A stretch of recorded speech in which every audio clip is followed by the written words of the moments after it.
It appears that the Big 12 has got a college football playoff problem. We're talking about it on the Big 12 squad. You're talking ball with the Big 12 squad. From Oklahoma State to Utah, from Kansas State to BYU, from Houston to Texas Tech, it's the local experts of the Locked On Podcast Network bringing you scoops, breakdowns, and the most comprehensive preview of the upcoming Big 12 weekend. Buckle up. It's the Big 12 squad, and we have a seat for you. No hurt feelings and thin skin allowed. Squad up. You're part of the Big 12 squad. Welcome into the Big 12 squad, everybody. I'm Locked On Cougars host Jake Hatch, filling in for Drake Toll. Of course, the man, the myth, the legend that hosts Locked On Big 12. Right across from me digitally is Chris Level, host of Locked On Texas Tech. Next to him is Cody Stovall, who Locked On Oklahoma State. They have got a new coach. We'll talk about Eric Morris here in a little bit. Below me, Mountaineer Paul from Locked On West Virginia. Next to him, Kevin Borba, Locked On Buffs, and then some guy named JT who hosts a show that I'd rather not talk about. But that's Locked On Youth. So hope everybody's doing fantastic on this holiday weekend. A happy Thanksgiving to everybody out there. And guys, let's kick it off right now by reminding everybody, make sure you subscribe, rate, and review these shows. As Drake likes to say, help us keep our jobs by doing that very thing. But do we have a college football crisis, college football playoff crisis unfolding for the Big 12? Because sure looks like they are teeing it up to deny both BYU and Utah any chance of getting into the field. Yes, and Chris Level needs to tell his people to take one for the team because Texas Tech's getting in no matter what happens. So best case scenario is they get upset in the Big 12 title game. Then we get two teams in. Then Tech can go all the way to the Natty, baby. Chris, I thought this thing out, buddy. I'll say from a Utah standpoint really quick, since, we still won and they dropped us. I'm frustrated, but I understand it because we didn't look impressive defensively against Kansas State. They have a much better win than us, but at the same time, their losses are so bad. That's where it is tough. It's irritating, but they're also played teams closer than we obviously did at Tech. So 2 lost teams, thin margins. I get why they did it, but it is annoying that you still win and drop. JT, I think you guys would beat Notre Dame pretty convincingly for whatever that's worth. And I also think that Utah would give Alabama everything that they could handle. I mean, I think we're good. I don't know if we beat them. Really Notre Dame? They just won by what they just win by this weekend? And Notre Dame's really good. So, hi Parker, how are you doing, sir? We just lost a basketball game, and I had to talk about it for 30 minutes. So I'd like to talk about anything else right now. Can I add though? I also think Utah beat Notre Dame, and I guess I'm not. Really? I don't think a whole lot about Syracuse though, and frankly, I think what's fascinating to me is Utah didn't just get jumped by anyone; they got jumped by Miami, who has the head-to-head with Notre Dame. Right? If that jump continues, at what point are they in the same tier where we're going to compare that head to head and make that come in? I would say you guys are all crazy because Utah is not the same team as it was prior to Saturday because of the Daly injury. He's one of the best defensive players in the Big 12. Yeah, and he's. I hate injuries factoring into this, but he is a monster, relentless pass rushing monster, first team all Big 12 guy. You don't have him for the rest of the year. That I don't care what team we're talking about. That changes who you are big time. Okay, so let me tee this up for whoever wants to take it. But we're seeing, and every article I've read coming out from ESPN, who essentially is the mouthpiece of the College Football Playoff Committee, says that the one loss that BYU has on the record is being held against them more than their 10 wins to date. What are we supposed to make of this? And Chris, I guess in the case of you, because BYU did lose to Texas Tech and looks like they're on a head-on collision for a rematch in Arlington. But what are we to make of that? That one loss can outdo 10 wins and what BYU's accomplished? The BYU's problem is, and I think Texas Tech has a similar problem, is that Stanford and East Carolina. Mm-hmm. And I think for Texas Tech, it was Oregon State. There's just nothing to lean on in the non-conference. And then it's kind of who you get matched up with. They don't get a lot of credit for beating Arizona State like they did. Well, that was Utah, because I've even seen, because Utah hammered Arizona State, but they didn't have Leavitt in that game. And so there's some of that. It's you just spin the wheel and pick the argument. I don't. It's so frustrating. It is frustrating. And that's why, Jake and your people know this, but they absolutely have a chance to make it into this thing, period. All you have to do is win. Yeah, but the end. But to quote the great Skip Bayless song. I hate that guy. all Can I I do is mention one win. thing though? I also think this is completely refuting, and not just because he's not here. At the start of the year, Drake was saying we should all schedule a bunch of nobodies because the goal was to go 11-0, Well- 12-0, and clearly this is kind of pointing out like actually that you'd rather be Alabama with a loss to Florida State apparently because even though Florida State sucks, they were a Power 4 team that you lost to, and that's apparently the way to go because It also that loss matters doesn't count when- for anything anymore. It also matters when you lose. To your point, Parker. Yes. Yes. That's the thing about this is Florida State. Remember when they won, everyone's like, "Oh, Florida State's back. They're going to bounce back this season." Yeah, not so much. They're 5-6. No, but Drake, and I'm not picking on him because he's not here. Yeah. If he were here, I'd do the same thing. He was pushing all of us to play a bunch of patsies in the non-conference because he thought the path was go 11-0, go, and it's like That's what we were actually- told, though. West Virginia's played 2 non-conference teams every single year up until this year. We just changed it because they told us to. I mean, Yeah, look that's- at the that's look at the exactly what Notre happened. Dame look at the Notre Dame Miami game.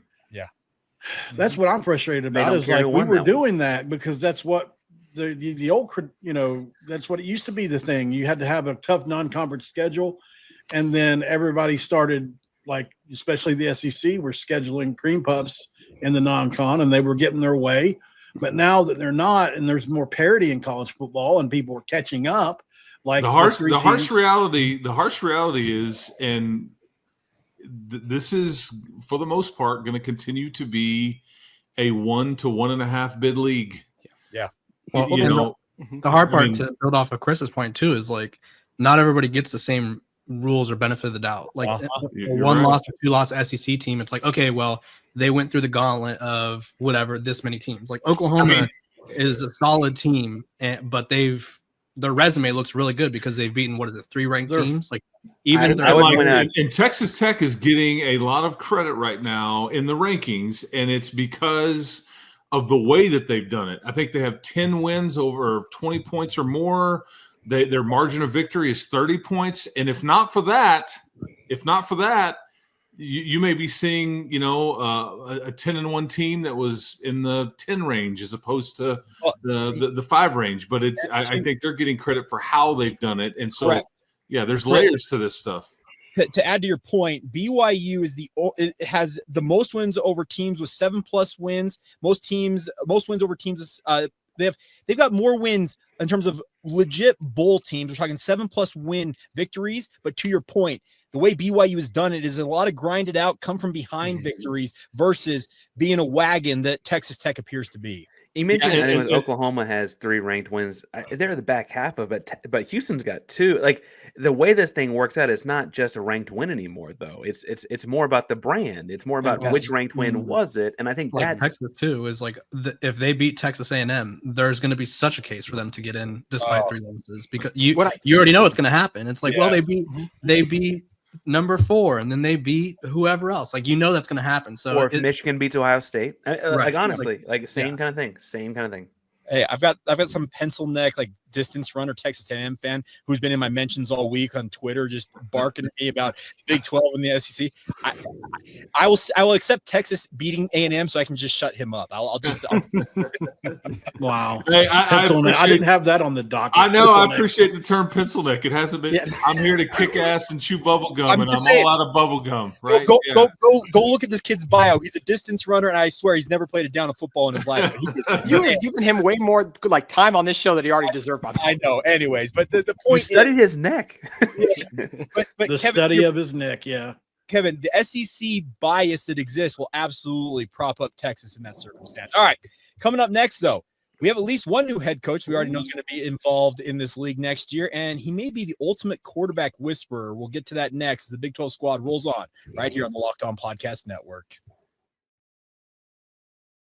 Today's show is brought to you by our friends over at FanDuel. The NBA is back, and there's no better place to get in on the action than with FanDuel, the official sports betting partner of the NBA. Even if you miss the start of the game or want to ride the hot hand, FanDuel has live bets on everything who will score next to fourth quarter comebacks, literally anything in between. Plus, you can combine those live bets into same-game parlay for a shot at a bigger payout along the way. Keeps every game more exciting, especially when your team is making that late push. And even if the NBA is not your thing, college football, NFL, college hoop, they've got it all for you guys, courtesy of our friends at FanDuel. So right now, FanDuel is giving new customers $300 in bonus bets when your first $5 bet wins. Head to FanDuel.com to sign up today and play your game with FanDuel. They are the official sports betting partner of the NBA.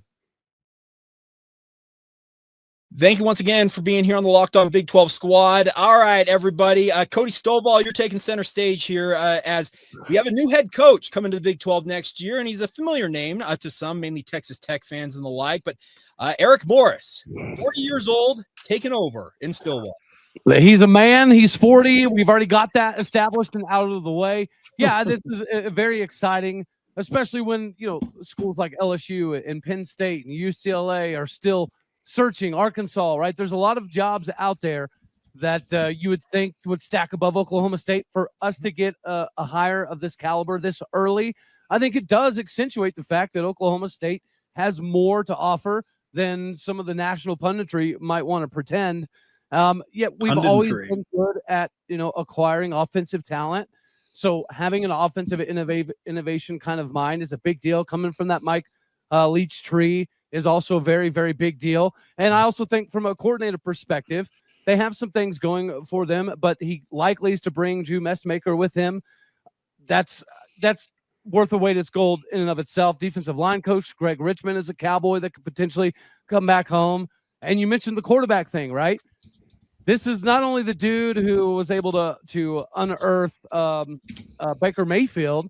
He was also the only coach in the room telling everybody that they need to give Baker Mayfield a scholarship. Then he recruits Cam Ward. Then Who told you that? Then he recruits Messmaker. This is an absolute savant at the quarterback position. And thankfully, things are cruising so well in Lubbock, we don't have to worry about him getting poached from us anytime soon. Right? Let's call a spade. If Colin Klein got the job, we'd all be waiting on the day that he was to leave us for Kansas State. Right. I think that conversation about Eric Morris at least provides you a little bit more time because they have things rocking and rolling at Lubbock, and that is yet another reason I'm excited about this. The regionality when it comes to recruiting, the fact that he has a lot of underclassmen that are the best players on the North Texas squad. There's tons of things to be excited about, but maybe more so than all else is the fact that we have a coach before some of the LSUs and Penn States of the world. Okay, so let me bring this point up. I think it's Darian Gray that pointed it out to us this week that Sonny Dykes was talking about the fact that this is a league. I think this is the deepest in terms of quarterback talent top to bottom. And Cody, I think you'd admit this as well as all of us. Oklahoma State seems to be the one program who seems to be sans at quarterback right now. And Eric Morris figures to be the guy that will bring Mestamaker or somebody in that will bolster this conference. I think it's, I guess I'll involve everybody else here. Your guys' thoughts on Oklahoma State bringing a guy who knows quarterback play at a high level? You said Sands at quarterback. They said their backup was better than Dampier was at one point. Was that? Yeah. So see, now Utah's going to have a chance to go get Haas Haney. You're welcome. Utah's backup may be better than their starter in some people's minds. So I will say this is a home run of a hire for them and the conference. This guy is frankly frightening. So he was. Not to be the Houston. He was at Houston when Holgorsen was the OC back in the Case Keenum days. He was at Tech under Leach and Kingsbury, I think actually, right, Chris? He was at Washington State was where he had the Leach connection. He played for Leach. Like this guy understands like scoring. My one hesitation is that like on a sample size thing, he's got the 1 year at Incarnate Word.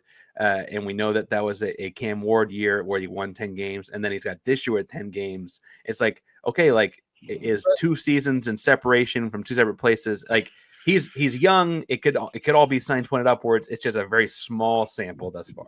Chris Level. As he freezes. No, I didn't freeze. Tell us about the red waiter wide receiver, buddy. Yeah, I've known the Angry Elf for about 20 years, at least. This is a guy with a chip on his shoulder. He demanded to have a spot on Mike's team back in the day, would show up to the facility and you're going to take me. This is my dream. And he's just, he played here 4 years and he coached here. It is. I do find it. I get some humor out of how many people have taken credit for Patrick Mahomes over the years, for Baker Mayfield over the years.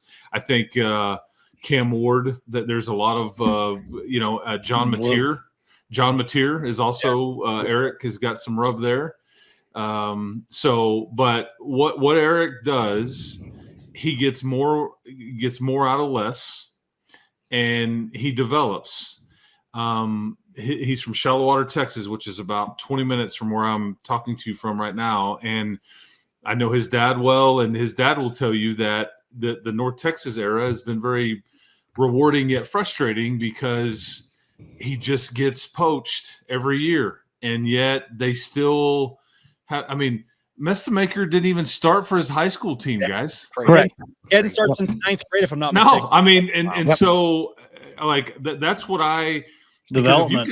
If you can figure out that position and nothing else, you're gonna win more than you lose. You're gonna win more than you lose. You may not win big, you may not win like everybody wants necessarily, and I think he's proven that he's been pretty consistent. But great dude. But he's just and like he's buddies with when Texas Tech won at Kansas State several weeks ago. Eric Morris, he FaceTimed I think Joey when Joey was on the plane.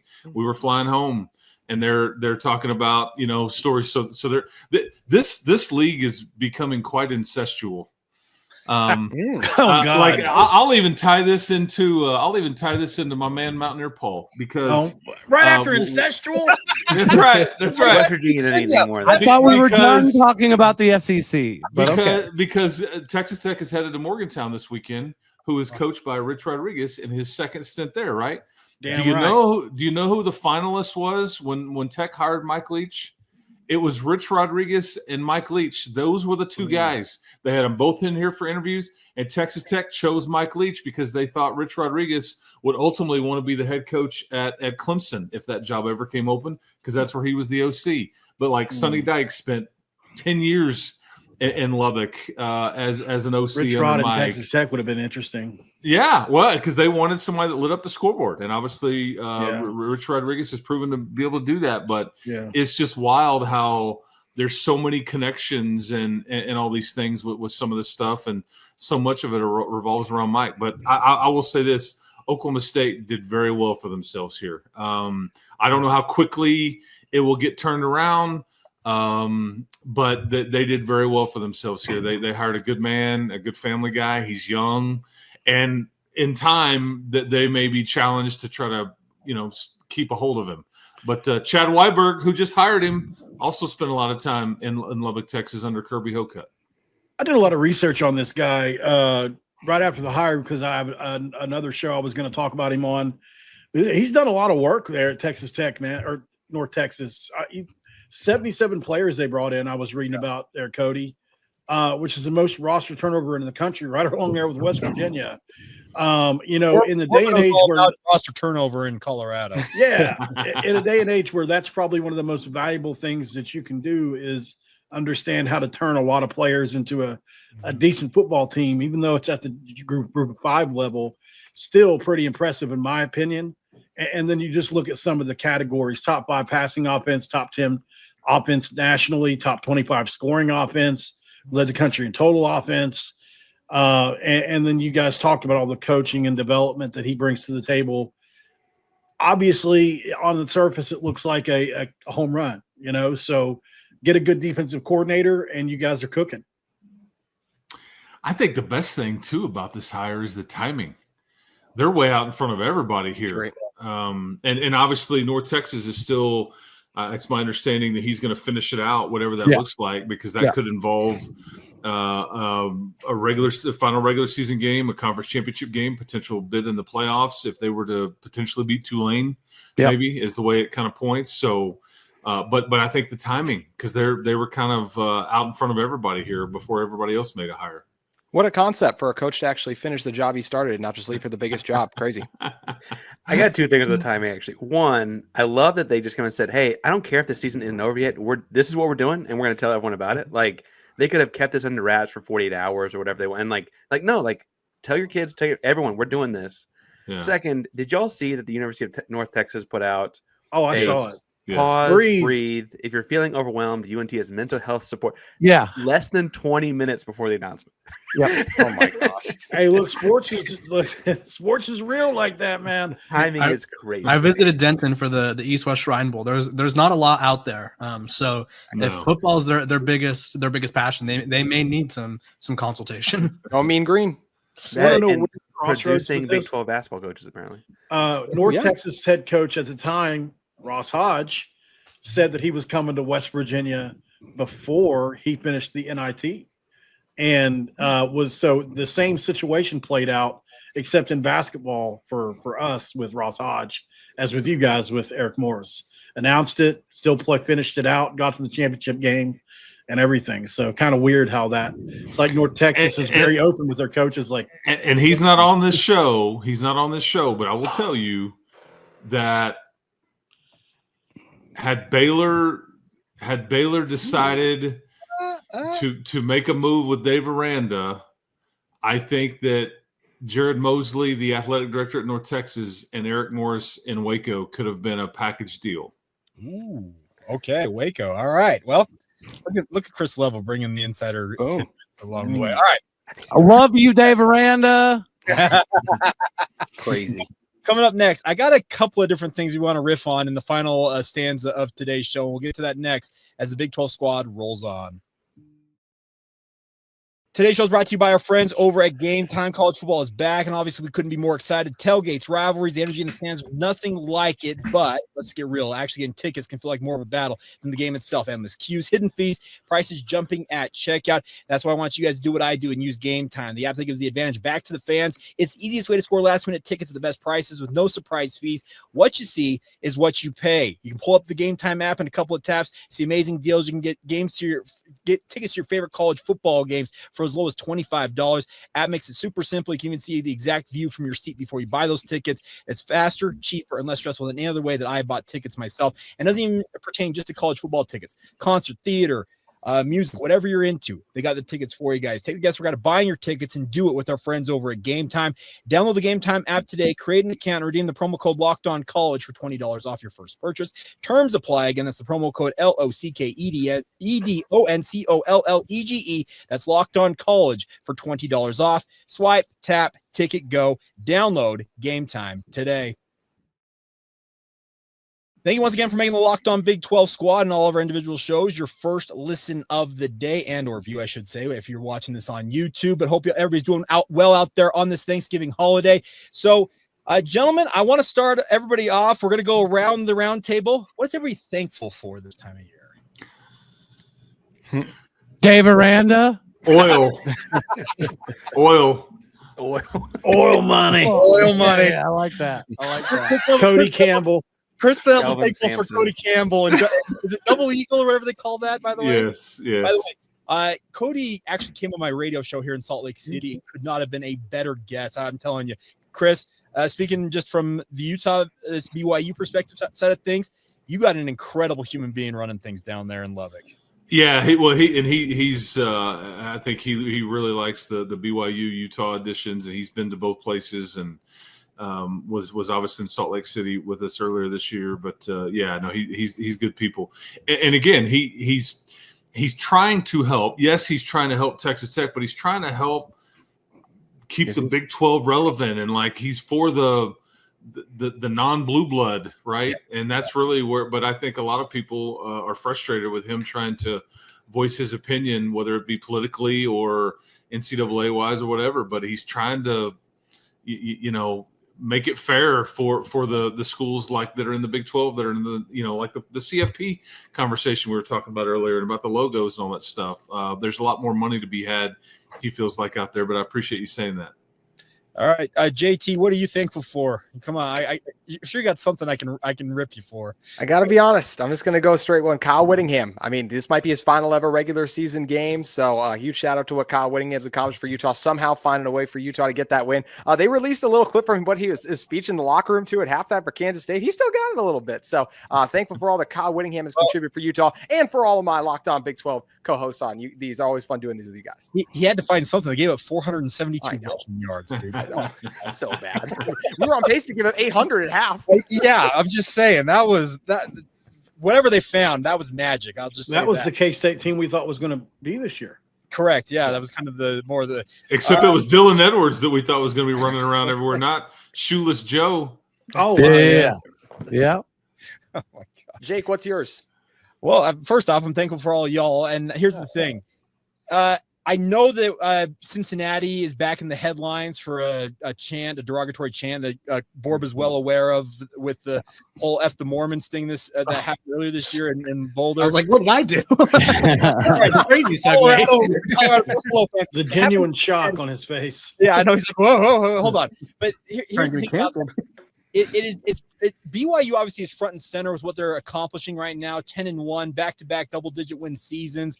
We'll see if they get in the playoff. I'm hopeful that the playoff committee will see reason and put the Cougars in. That's beside the point here. But with this being back in the headlines and whatnot, it just BYU, I think, has handled things the right way, despite, once again, a fairly derogatory chant being directed at the Church of Jesus Christ of Latter-day Saints. But it seems like the Big 12, and I'm speaking from my vantage point, I've had Big 12 fans from every team, it feels like, reach out this week and express essentially their disdain for what happened at Cincinnati, but also supporting BYU at the same time. So I guess in some turnabout way, a pretty horrific situation, quite honestly, has turned into a very positive kind of thing, like coalescing the Big 12 around it. Yeah, it feels that way. It's been cool to see this conference rally together around something, because it is crazy. We keep doing this week after week. They have to do something to put a stop to it. Yeah, they, before the Texas Tech game, Grant McCaslin got on the mic and talked to the students. And then there was some messaging on the video board. There wasn't anything being said. It was preemptive. Yeah. And it was, hey, cheer for you. Don't make it about anything else and all that stuff. But yeah, it's unfortunate. I mean, and that's the crazy thing is about sports, the reason we love it so much, it makes people feel emotions and makes people say things, act certain ways that they would never act like or say in any other walk of life. And it's kind of what we love about it, right? It makes us all, but this is some of the negative that comes out of it, and that's very unfortunate. The emotions elicited are in many ways good for business on our end. Let's be very blunt about that. Like the emotions that this sport and these sports can. Oh, the passion. Yes. That's good for business for us, because it causes not the chant. That's not what. Yeah, I get what you're saying. Yes. Yeah, but yeah, it can turn very negative, like it did at Cincinnati following the Colorado incident, etc. But like I said, I've been appreciative that I've had fans, I feel like, from almost every Big 12 program out there reach out and say, hey, we got BYU's back on this. Because I think what you're seeing with this league, honestly, is that this is a weird word that I never thought I'd use, but it's very collegial. Yeah. I mean, there's a lot of, same as here. We're in this fight together, and you're trying to beat each other at different sports, but I do think that the fan base is large in part take up for each other in some ways, or empathize or sympathize, whatever you want to say. But I don't disagree with your point there, Jake, at all. I would say on the same kind of note, it was a couple weeks ago, but there was the Texas Tech's barber's wife situation where she had a bad accident and needs some help. And I saw a lot of Big 12 fan bases come out, and BYU, to your credit, Jake, came out in full force. And the food pantry thing the food pantry in Cincinnati. Yes. Yeah, I feel like on the whole, the conference is very much supportive. Well, that's mainly BYU. But BYU may have brought that as someone who got the conference when BYU got there. I don't know the conference the other way, right? That may be this kind of we're all in this together kind of action. As much as I want to say something silly about like I'm thankful for Kelvin Sampson or whatever. I think that is a cool aspect to get to cover this conference. You should be thankful for Kelvin Sampson. Like no doubt. I love one in Utah. Yes. I would love one up on the Huntsman. The Utah Utes would love a Kelvin Sampson right now. We 100% Houston would not be in the conference and on the. I wouldn't have this show if Sampson had never. You wouldn't be serious about thankful for Kelvin Sampson. I can wholeheartedly tell you, when BYU joined the conference, I thought that we would never experience this again, because the Big 12 I always viewed as a conference that didn't dive into this stuff. So it is disappointing to have multiple fan bases within the conference doing this to a university in your conference. I don't get it. And you think eventually the word would get around. All it does is make your fan base look absolutely ridiculous. Just turn around and say anything else. Yeah, there's a common theme there, though. It's because BYU's winning. Yeah. In both instances, right. it's like the fan base is two of clubs. You ever played spades before? Yes, absolutely. Two of any suit is the worst card you're gonna have, right? And it's like, okay, I'm getting beat. There's nothing else I can say, so I'm just gonna try to take a shot. I mean, this is sports, man. This is what it brings out the best and worst in people, unfortunately. All right. So before we wrap up, we're going to wrap it up. I think MP and Borb are the only ones that have not given us what they're thankful for on this, week of Thanksgiving. So what do you boys got before we go here? I'll go first. I mean, personal life, we're getting some silverware and stuff from the shower, Yes. right? We just had a wedding shower, so I'm no longer using paper plates and plastic forks, so that's exciting. I'm thankful for the 1 year last year that Travis Hunter and Shador Sanders gave us, because what a high moment that was. Don't know if we'll ever replicate that again, and I don't know if the coaches know how to replicate that again, but it was a fun year. All right, MP, what do you got for us? Yeah, I'll try to keep it pretty brief, but as you guys know, I'm very open about my life, and probably too much so at times. But to be living the life I'm living now was nothing but a dream, nothing but a freaking dream. 10 years ago, 20 years ago. So for me, I remain grateful every single day that I get to talk into this mic about sports. It's something I value, and I'm very grateful for. I'm grateful for you guys.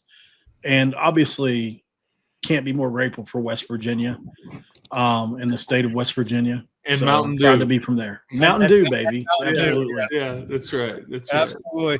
Well, I hope everybody has a fantastic Thanksgiving, no matter where you're tuning in from. Thank you for supporting all of our shows. Honestly, we couldn't do it without any of you out there speaking just generally across the Big 12. And have a fantastic Thanksgiving. Enjoy the 3 F's, as I like to say: faith, football, and family. And we'll catch you guys next time. Food is one. Food's an F. Food. Okay, yeah, four F's. There we go. But we will have plenty more on our individual shows. Make sure you check out the Locked On Big 12 Squad every week, as Drake likes to say, right here on the Dose Grande Squad.